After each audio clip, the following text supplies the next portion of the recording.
अगर आप भी चाहते हैं कि भोजपुरी मसाला वीडियो के गाने सबसे पहले आपके पास पहुंचे, तो लाल बटन दबा करके चैनल को सब्सक्राइब करें और घंटी का बेल जरूर बजाएं।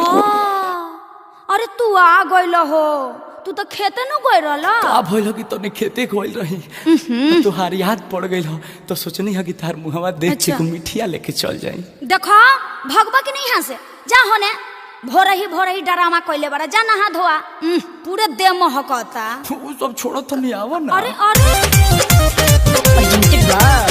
आदिशक्ति फिल्म। काहे छोटा जैसन सटता रहतय राजा जी, काहे छोटा जैसन सटता रहतय राजा जी। नाही हम पूरी हई नाही जिलेबी हो, नाही हई छेना के मिठाइया राजा जी।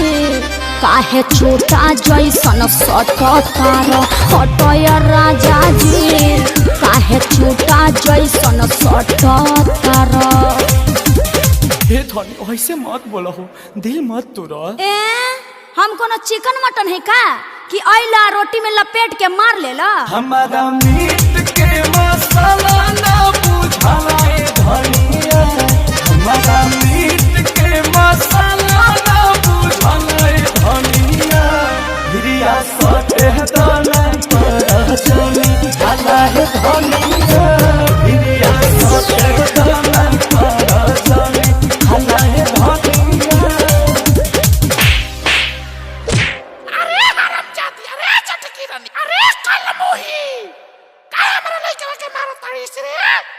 देखो ये बूढ़ी, ये भतार हवे कि भैंसा का कपार हवे, इनका बुद्धि बार रहे के। हमरा लइका के मारबो तो झोटा धकम नहीं हर भगाते।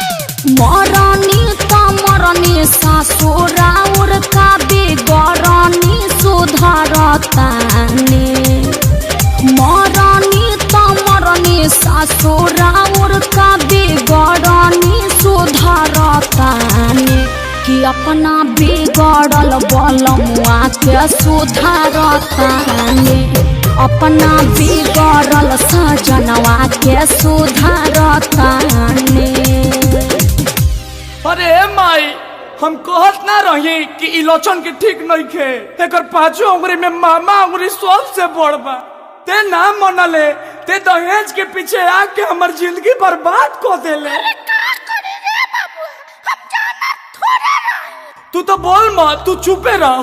बड़ा याद रहीस, बड़ा याद रहीस, ते हो तारेला पतो हरे माई। तो सारा घरवा के इज्जत कोई अपना सकल दिया, करो हरे माई। सारा घरवा के इज्जत कोई अपना सकल दिया, करो हरे।